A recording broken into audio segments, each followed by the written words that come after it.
Summary of the Story of My Life by Helen Keller. Helen Keller was born in Tuscumbia, Alabama, on June 27, 1880. Tuscumbia is a small town in northern Alabama.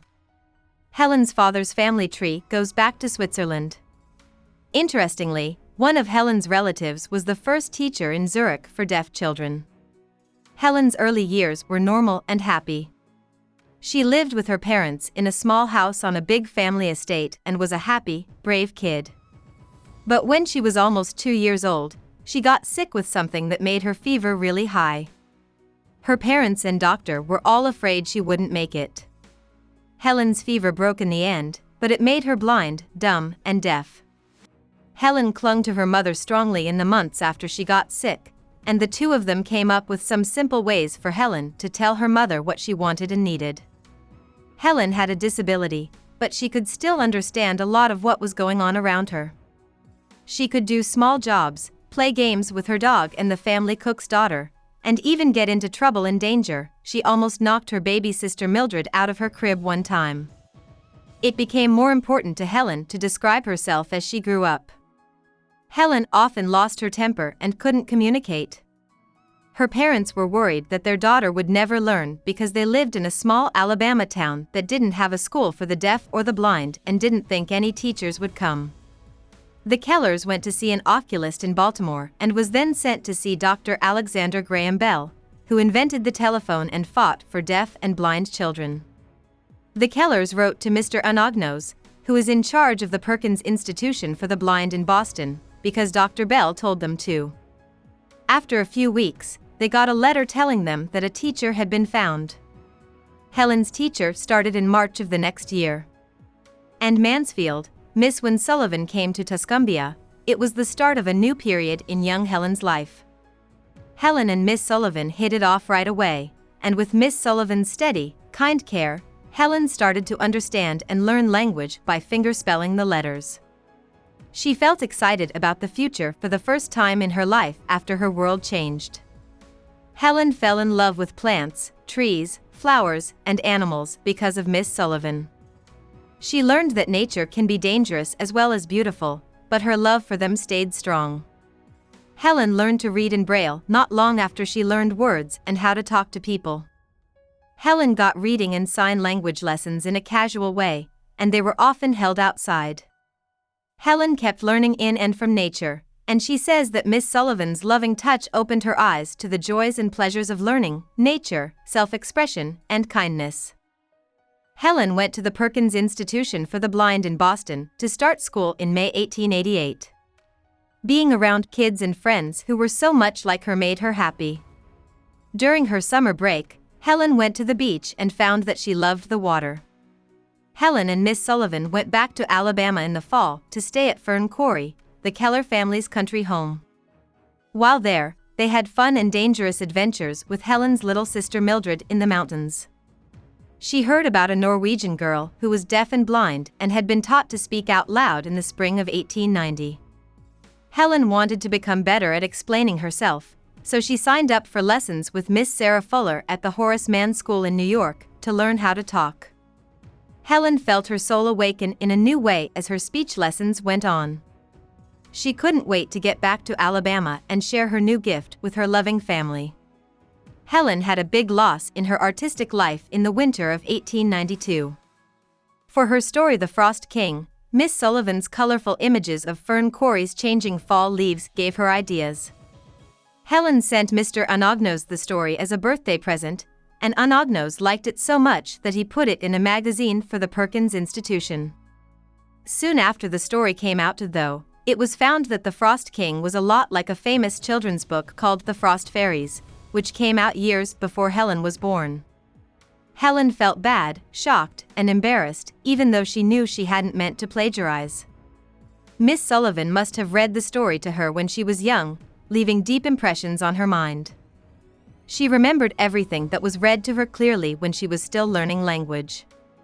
Helen had to go before a court of teachers and officials at the Perkins Institution because Mr. Anagnos was sure she had copied the story on purpose. Even though Helen was found not guilty in the end, the experience changed her relationship with writing and made her doubt herself in all of her works for a long time.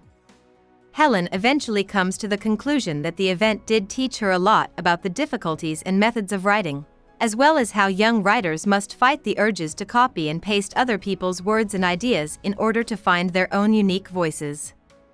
Helen went to the opening of President Cleveland, saw Niagara Falls, and went to the World's Fair with Dr. Alexander Graham Bell in 1893. It was an exciting and enlightening year for Helen. She also started taking more regular lessons in Latin, French language, and the histories of Greece and Rome. Helen started going to the Wright Humason School for the Deaf in New York City in the summer of 1894. It was there that she fell in love with German literature and had a wonderful 2 years. But Helen's father died when she was done with her time in New York. This made her, her mother, and her sister very sad. Helen signed up to attend the Cambridge School for Young Ladies in October 1896 because she was determined to one day get into Radcliffe, Harvard University's women's college. Helen knew there would be problems and difficulties, but she really wanted to go to Radcliffe with her peers who could see and hear. The teachers Helen went to at her new school had never taught a deaf or blind child before, so Helen relied on Miss Sullivan to translate what her teachers said in each class. Helen had to take a lot of classes, and she also had to do a lot of extra work on top of that. For example, she had to copy her lessons into Braille and order specially printed Braille textbooks from London and Philadelphia. Helen did well in school despite these problems, and she liked making friends with her new classmates. Mildred also started school after Christmas that year, so Helen and her sister Mildred had many happy months of learning, working, and playing together. Helen finished her first tests and passed them all with flying colors. She was determined to keep doing so well as she started her second year of school. But Helen's second year had a lot more math classes, which was her biggest weakness in school ever since she started taking classes with Miss Sullivan a long time ago. Helen worked hard to keep up, but the school's director thought she was falling behind and wouldn't let her take her final exams with the rest of her class. Helen and Mildred were both pulled out of school by their mother. Helen started learning with a private teacher and split her time between Boston and Wrentham, Massachusetts. It was time for Helen to take her final tests to get into Radcliffe in June 1899. Miss Sullivan was not allowed to sit in on Helen's exams and translate for her by college officials. However, Helen passed her exams and was accepted to Radcliffe, even though she didn't know her examiner and the math test was hard. Helen started school at Radcliffe after one more year of preparation with a private teacher. She was excited to finally go to college, which had been her childhood dream. She quickly learned, though, that college was not the romantic lyceum or ideal she had hoped for. Without careful attention to her peculiar needs, Helen found it hard to keep up. Helen is writing this story about her life in her third year of college, where she is taking classes that really interest her.